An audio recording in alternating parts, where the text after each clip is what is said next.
While Prince Hugo is preparing to go visit his fiancée, Princess Akira, news hits the royal palace that Princess Akira has been engaging in a torrid love affair with a common peasant for months.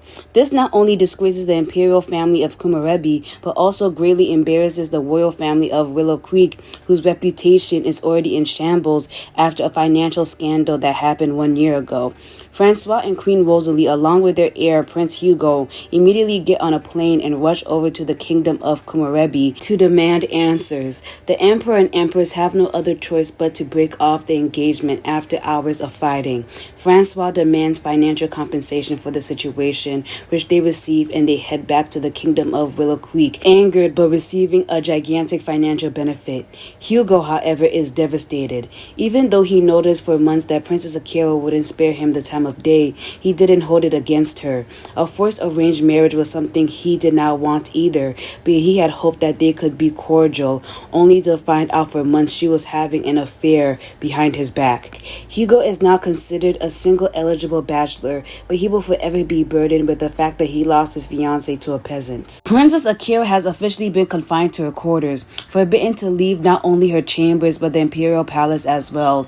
The imperial palace is in shambles after the revelation of Princess Akira's tryst, and the emperor and empress are struggling to do damage control. The imperial royal advisor Baroness Si Young has been brought in to help salvage the remaining dignity of the royals.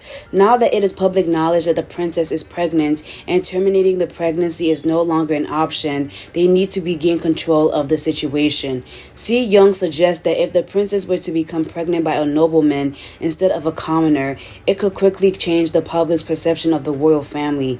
Baroness Si Young proposes finding a lower-class nobleman from the imperial records who has no wife, no children, and minimal land. A plan is then devised to claim that this man Sado is actually the long-lost son of the elderly nobleman known as Count Masudo, and that the princess recognized him and his nobility at first sight and fell in love with him. The elderly man is convinced to adopt Sado into his household and claim that he is his long-lost son in exchange for money, and Sado is brought into the imperial palace to live under supervision. This way, the situation won't be worsened and the imperial family can raise their child with Sado as a part of the family. Although Emperor Taikyo accepts this agreement, the empress is disgusted and unhappy about the plot. She does not want her daughter and a street rat living in the imperial palace. Despite her mother's bullying and the struggles of being a teen mom, Akira managed to graduate high school early due to her intelligence. She is actively preparing for her baby. During this time, Akira is closely monitored, and her best friend, Princess Maria Bahia of the Kingdom of Brindleton Bay, is the only person from her old life who remains by her side. Meanwhile, in the Kingdom of Brindleton Bay, we see Crown Princess Maria Bahia riding her beloved horse Pancake, and she is the heir to the Kingdom of Brindleton Bay. Brindleton Bay is the only kingdom in the Seven Kingdoms Alliance with a queen and princess consorts as rulers. Maria has always known from when she was a very young child that she would be queen, as her mother and her other mother ensured that she received all the education and training necessary in order to rule in the future. However, the stress and the constant pain that she felt has taken a toll on her, just like her friend Princess Akira in the Kingdom of Komorebi. Maria had to portray herself as the perfect princess that her parents expected her to be, but she was always so unhappy. She would have private breakdowns in her own quarters and try to hide her pain and struggles from her parents. When news of her best friend's torrid affair with a commoner hit Brindleton Bay News, Princess Maria was shocked. How could her goody two-shoes best friend get involved in a scandal like this?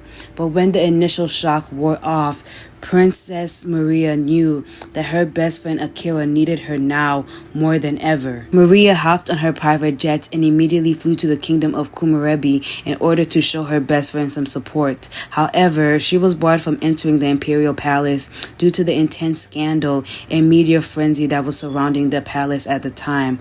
All Maria could do was watch from the sidelines and send letters secretly to maids in order for her best friend to know that she was still on her side despite this nonsense. The pregnancy scandal was the talk of the entire Seven Kingdoms Alliance for months, and seeing how quickly the media and the world turned on her best friend, Maria knew that she would be next. This thought triggered another panic attack. The Kingdom of Sulani is a peaceful island nation, and its two newest rulers are King Kay Khan and Queen Nailani. After successfully uniting all of the separate island nations under one monarchy, the Kingdom of Sulani, they embarked on various adventures.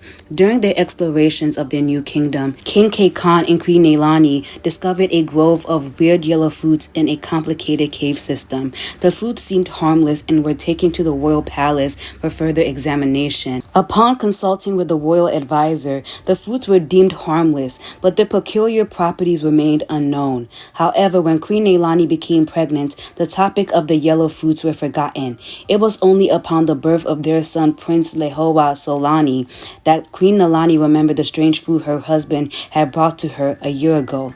Overwhelmed by an uncontrollable hunger, she devoured the fruits. Unbeknownst to them, the consumption of the fruits caused chemical changes in their body. On the 1-year anniversary of their enthronement, as they swam together under the moonlight, King Kay Khan and Queen Nailani discovered that they had transformed into mermaids. At the same time, in the kingdom of Dakarai, Queen Idara and Prince Quento are mourning the loss of Prince Consort Taj. Queen Idira had always thought that her and Taj would live a long life as the rulers of Dakarai, and that their descendants would continue their legacy.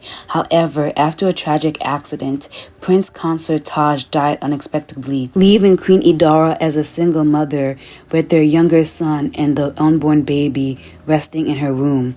Despite the tragedy of losing her husband at a young age, Queen Idara knew that she had to be strong for her kingdom, her son, and her unborn baby. Even while heavily pregnant, Queen Idara continued to run state affairs, with Baron Keenan by her side throughout the whole progress. Baron Keenan had always been patriotic, and after the tragedy that left their prince consort dead, Baron Keenan felt in his heart that he needed to step up and help his kingdom in its time of need. As he assisted the queen in quelling civil unrest and building new infrastructure, their bond grew stronger. What started as simple admiration turned into something deeper. Baron Keenan had fallen for his queen. Knowing the inappropriateness of his feelings while the queen was still in mourning and had just given birth to Princess Adiola, Keenan couldn't ignore his emotions any longer. He believed he could make Queen Idara happy if she just gave him a chance. So he mustered the courage to ask Queen Idara for that chance. Despite the scandal it would cause, Queen Idara said yes, and they officially started courting. The Kingdom of Windenburg has always been an isolationist country. Only recently, through the work of Duke Corlys Valerian, King Edward I opened up his borders, allowing for a great exchange of cultures as well as resources that his people needed. King Edward could not be any happier, except for the recent changes in his beloved wife, Queen Mary. King Edward had always known that his wife was the silent type. Despite being married for several years, Queen Mary had always been distant towards him, but he knew that eventually she would grow to love him. Despite all of the hardships they faced together as a couple, great news eventually came into the royal chambers. Queen Mary, after several years, had finally become pregnant. Things were starting to look up for the young king. But despite the anticipation of a little one paddling in the halls of Windenburg, the queen had grown even more distant. King Edward was concerned, but on the advice of his royal physician about how women's bodies can change due to pregnancy hormones, King Edward decided to give his wife time. Hopefully soon, King Edward decided to wait patiently for the day that his wife felt better. But soon there would be little feet running in the Windenburg Palace. But unbeknownst to King Edward, this baby that he is smiling ear to ear from isn't his, and Queen Mary does not know what to do.